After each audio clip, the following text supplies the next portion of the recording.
There are people in this world chosen for greatness, but not the kind of greatness that's rewarded openly.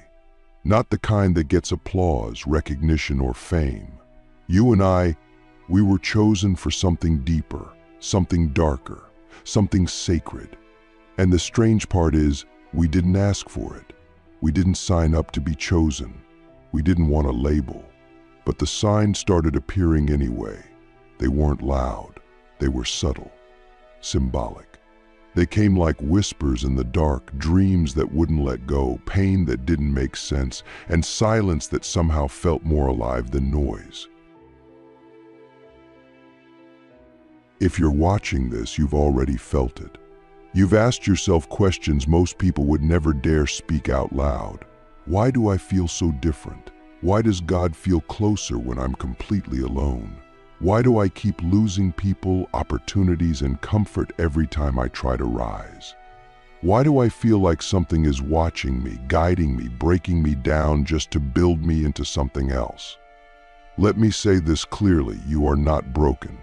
You are not being punished. You are not forgotten.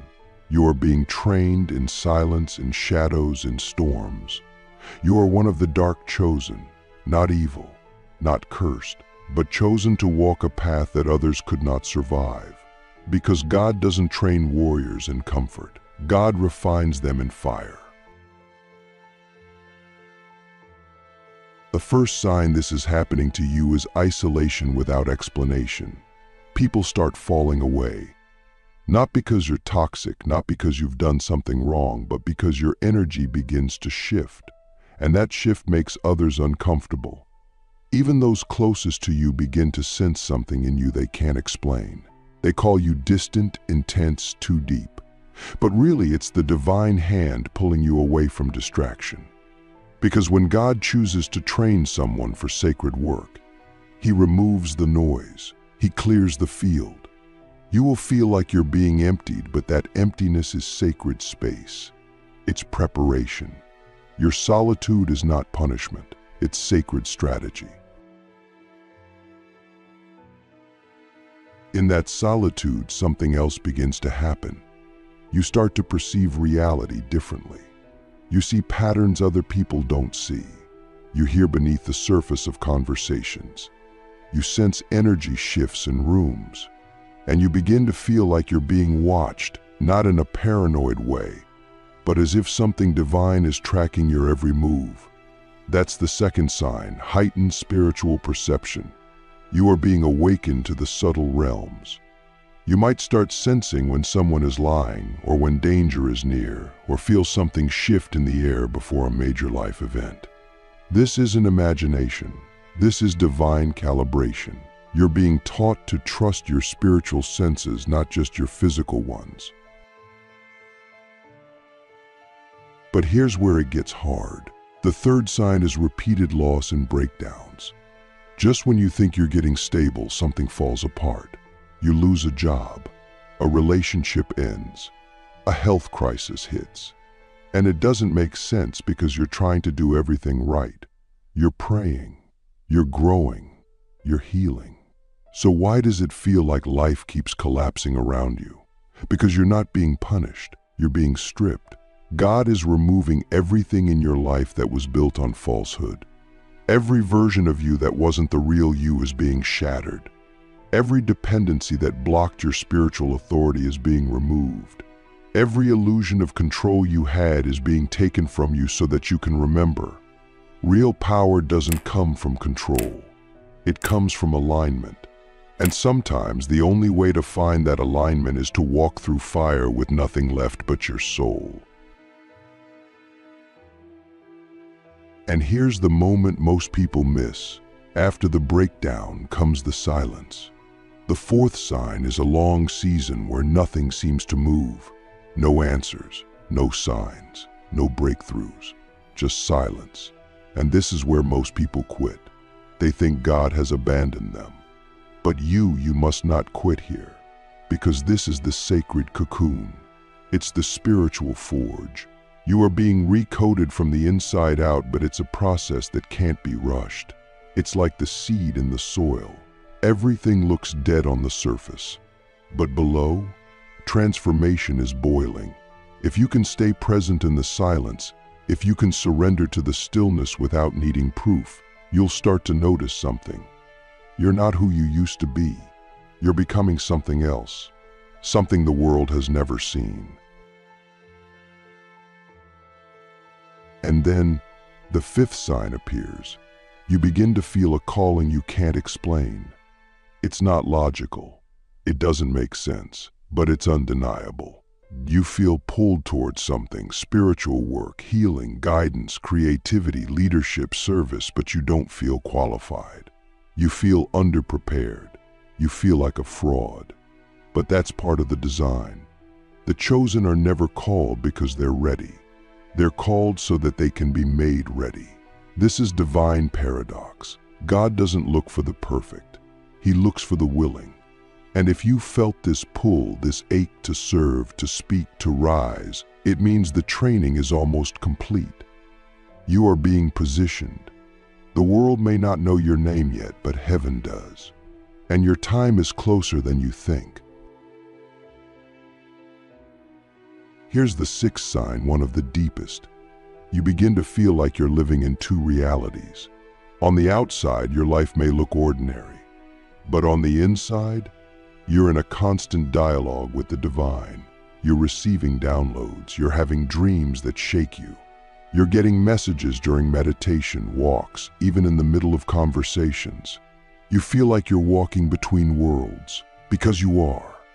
You are being initiated into spiritual authority. And that authority doesn't come with robes or rituals.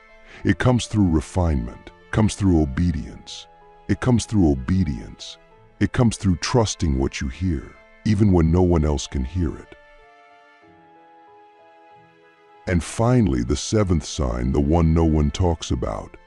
You begin to realize that your pain was never random, that everything you've suffered, every betrayal, every failure, every night you cried out to God and got no answer, it was all part of the training. You were being built in silence, sharpened in secrecy, anointed in anonymity. Because when you are a dark chosen one, your power must be forged away from the world. Too soon and it would have been corrupted. Too visible and it would have been diluted. But now you're beginning to see. The dots are connecting. The scars are starting to glow. You're not a victim of life. You're a weapon of light in a shadowed world. And your time is coming. So I ask you this: what if everything you thought was working against you was actually God working within you? What if the silence was the answer? What if your isolation was your anointing? What if you've been in training this whole time and you're closer to your mission than you've ever been? Because here's the truth. The world doesn't need more surface level light. The world needs you, the one who knows how to walk through darkness and not lose their fire. The one who was trained by God in silence, the one who rose without applause, the one who didn't give up when no one was watching. And if you're still here, still listening, still breathing through the weight of this message, then you already know. You are one of us, the hidden ones, the midnight warriors, the dark chosen, and you're not alone anymore. The divine setup. Why God breaks you before He uses you. There's a moment in every dark chosen one's journey where everything seems to fall apart. Not just externally, internally too. Your beliefs collapse. Your identity fractures. Everything you thought defined you begins to dissolve. And it's terrifying. You question everything. Who am I now that I've lost what I thought made me whole? Why is God allowing this to happen to me? You cry out for answers, and sometimes you get silence in return. But here's the divine secret most people never understand. God breaks you before He uses you, not to harm you, but to unmake what was never yours to carry, to dismantle every illusion, every false identity, every limitation that kept you from becoming what you were born to be. Why? Because spiritual power cannot be built on shaky ground. If there are cracks in the foundation of your soul, your purpose will collapse under the weight of it. So God takes you through the fire. Not once, but over and over, until every piece of ego, pride, fear, and control is burned away. Until all that's left is your essence, your raw, unfiltered, unbreakable core. That's the version of you God can anoint. That's the version of you that doesn't perform for approval, doesn't compromise for comfort, doesn't shrink for safety. That's the version of you that can walk into a room and shift the atmosphere without saying a word. But that version of you doesn't come cheap. It costs you your comfort. It costs you your certainty. It costs you the life you thought you wanted. And that's where most people turn back. They try to rebuild the old life, the old self, because the process of becoming is too painful. But you're different. You didn't quit. You stayed in the fire. You let it burn. You allowed yourself to be undone by the divine. And that decision, that surrender, is what sets you apart. That's why you feel different from others. That's why you can't go back, because you died in that fire, and something sacred was reborn in you. But what's even more mysterious is that during these seasons of silent training, God doesn't always speak in words. Sometimes He speaks in patterns, in losses that keep repeating until you finally notice the lesson, in people who come into your life as mirrors, not mistakes, in delays that feel like denial but are really divine redirection. You begin to realize that nothing is random. Every heartbreak, every betrayal, every closed door was a setup, a sacred setup. You are being rerouted, recalibrated, and refined for something massive, something eternal. And the moment you stop fighting the process is the moment you start seeing the pattern. Have you noticed that your biggest breakthroughs often come right after your biggest breakdowns?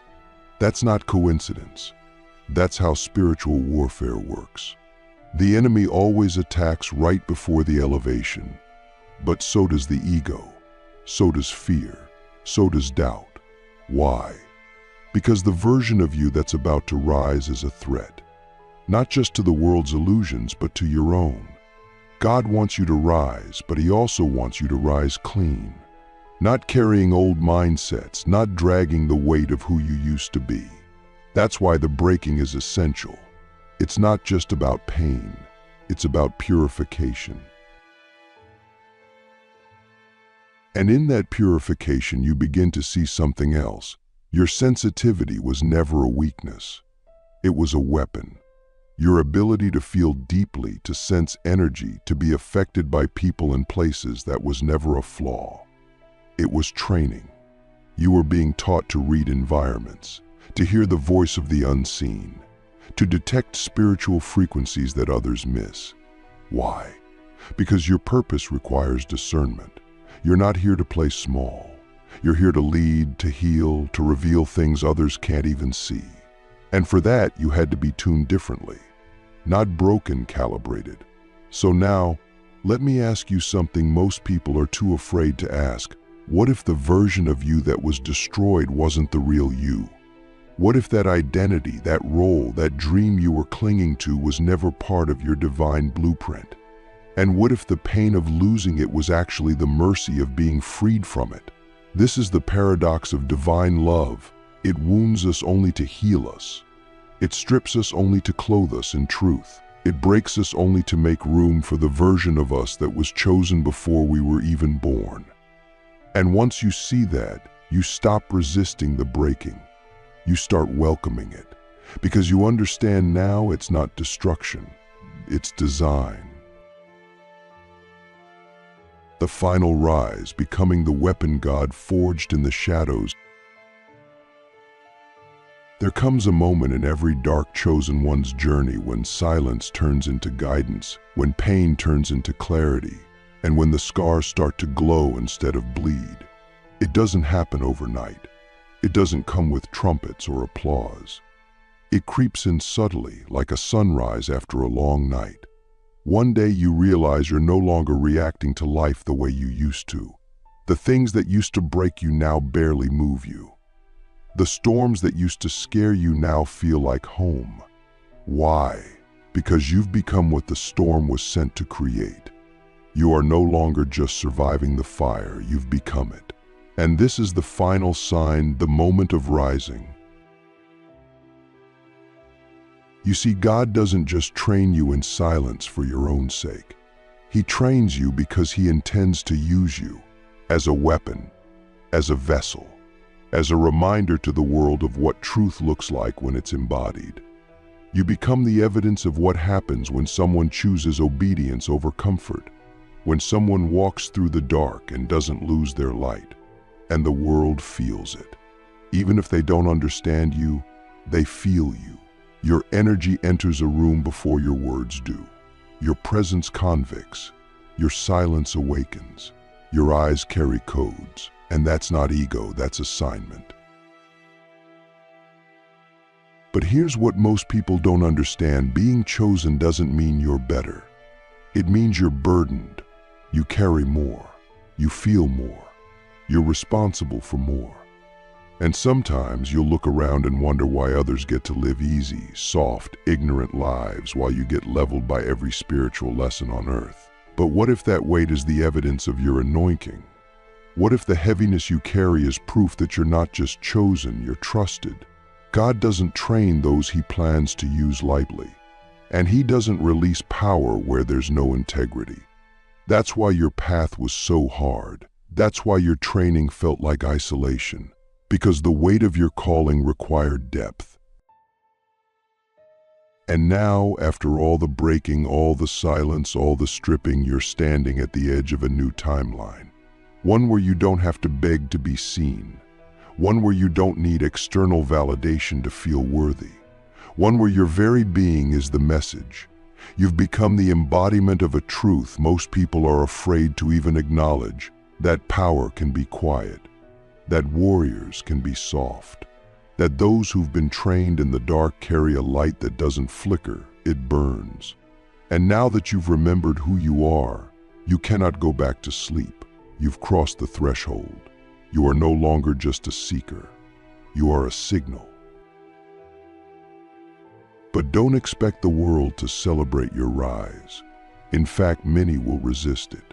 Some will project their fear onto you. Others will try to silence you, control you, or misunderstand you. That's okay. That's part of the design. Your job is not to be understood. Your job is to be true. To walk in alignment no matter who's watching. To keep your channel clear, your motives pure, your heart soft, and your spirit grounded. Because now, you're not just walking for yourself. You're walking for everyone who's still in the fire, still in the silence, still in the dark, wondering if they'll ever make it out. And when they see you, when they feel you, they'll remember that it's possible. So how do we walk from here? We walk with reverence, with discipline, with spiritual armor. We protect our energy. We guard our minds. We no longer chase what's not for us. We stop explaining our path to those who haven't been called to it. We operate in silence, we build in secret, and we move when Spirit says move. We don't seek the spotlight, but when it finds us, we reflect the light back to the source. Because this isn't about fame, this is about frequency, about becoming the kind of person who shifts timelines just by existing. That's what the training was for.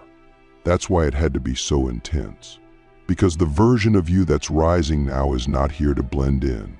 You're here to recalibrate the grid. And now I ask you, what if everything you went through was not preparing you for a moment, but preparing you to be the moment? What if your entire life has been a divine setup, and now the world is catching up to what God already placed in you? What if the pain was the prophecy, the silence was the seed, and the fire was the birth canal? If that's true, and I believe it is, then this is no longer just a story about surviving the dark. This is the story of becoming the light that was hidden inside it all along. You are the weapon God forged in the shadows. You are the answered prayer wrapped in flesh. You are the invisible warrior who was trained in silence for a mission only you can carry. And now, Now that you've remembered who you are, life will never look the same.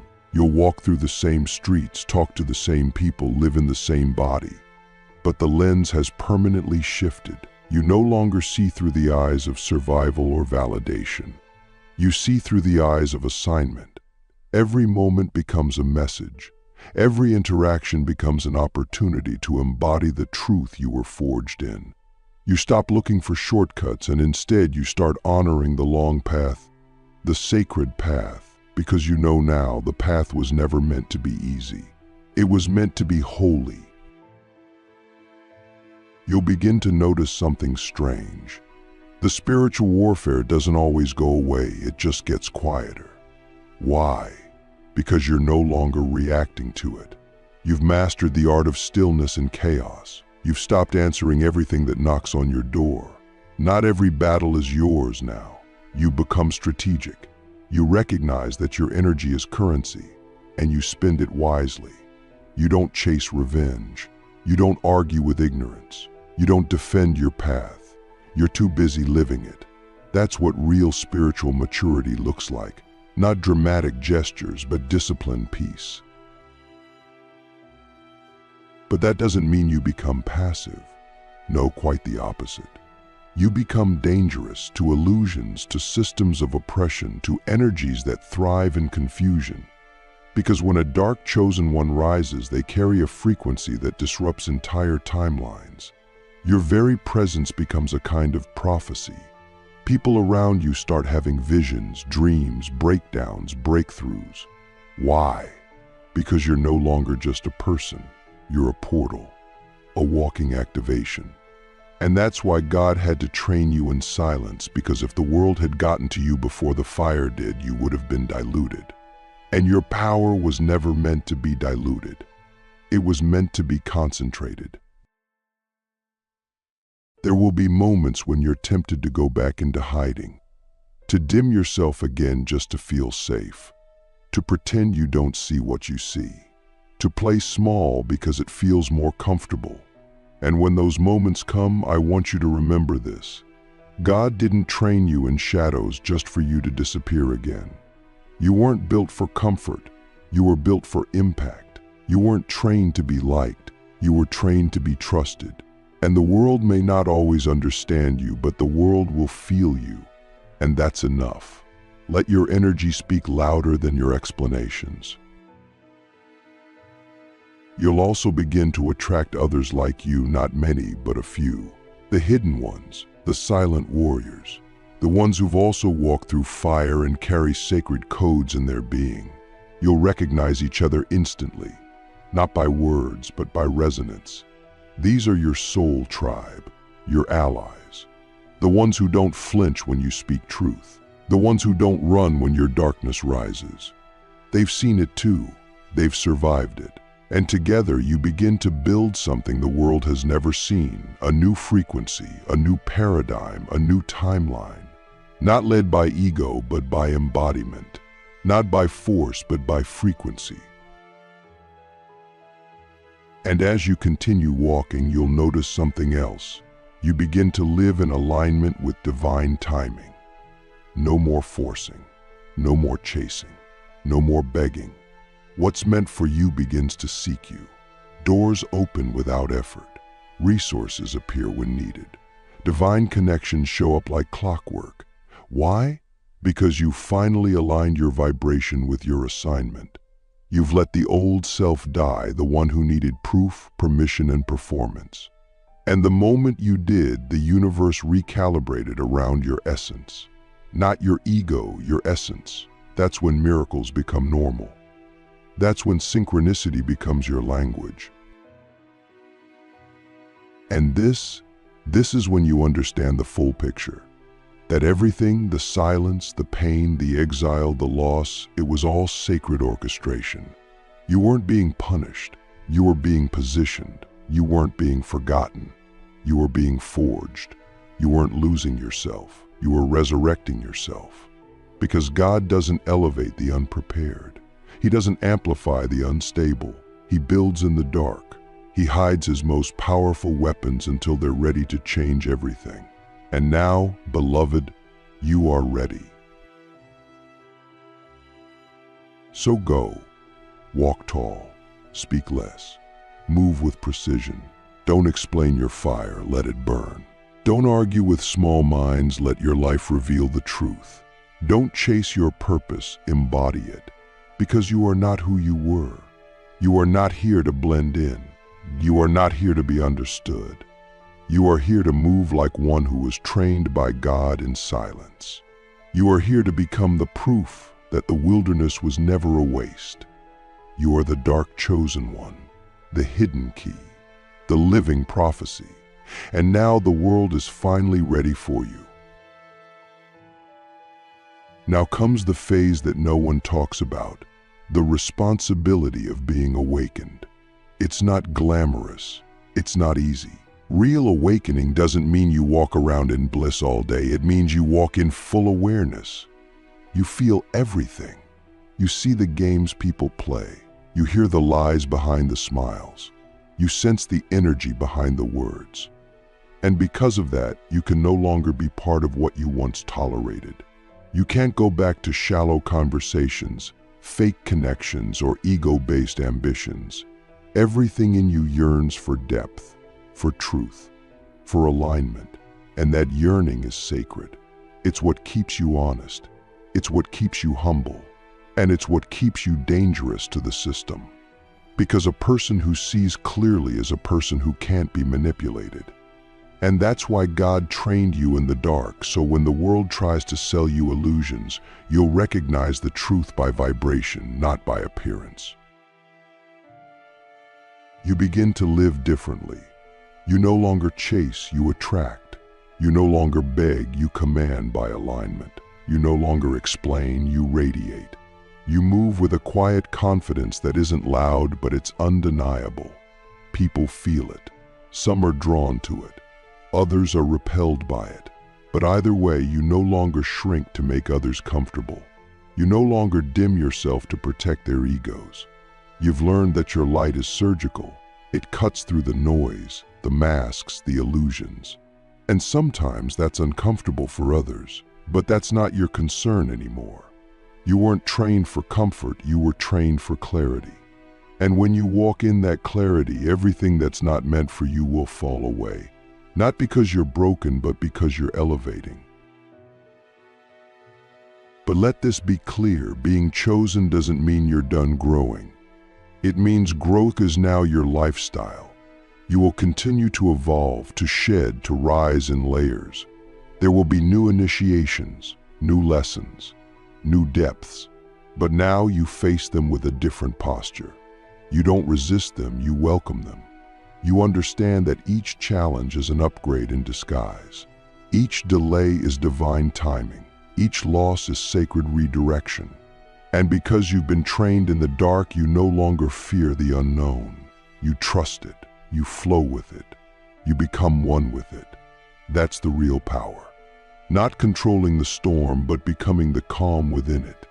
So here you are, not just a survivor, not just a seeker, but a living answer, a vessel for divine frequency, a lighthouse for others still lost at sea. You were trained in silence, forged in shadows, hidden for a reason.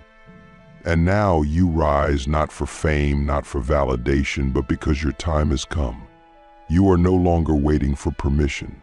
You are no longer seeking confirmation.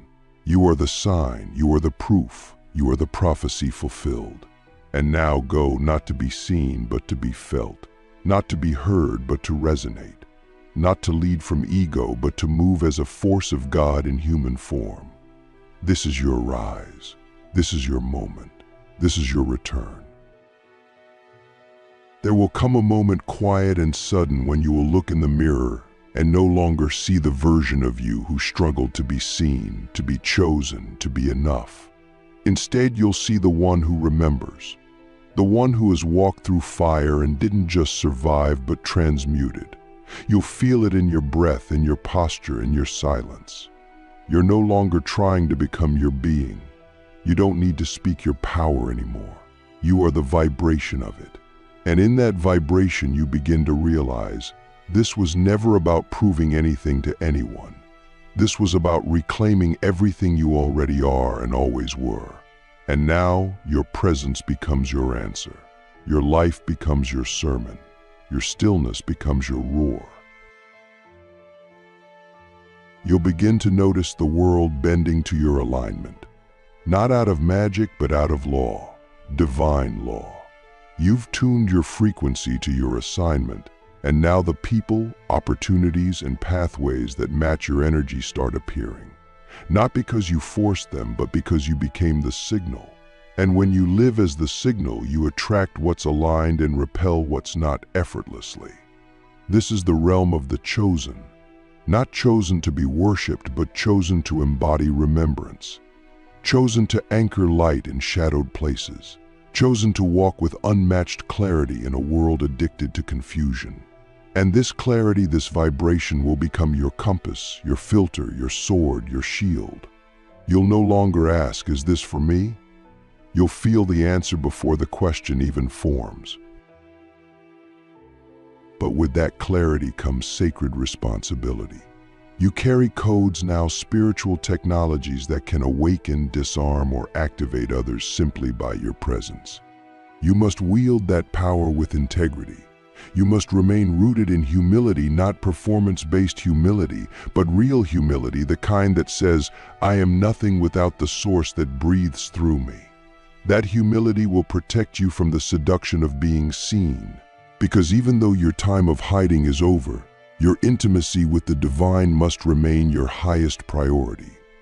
Don't let the world rush you into performance. Don't let attention become your trap. Remember, you were trained in silence for a reason. Your power doesn't need noise. Your calling doesn't need applause. Your frequency is enough. So walk now not as someone who hopes they're chosen, but as one who knows they were forged for this. Walk like someone who carries the fire of God in their chest. Speak like someone who doesn't need to be heard to be felt. Create like someone who remembers their soul existed long before this lifetime. Move like someone who is no longer seeking the path but is the path, because you are.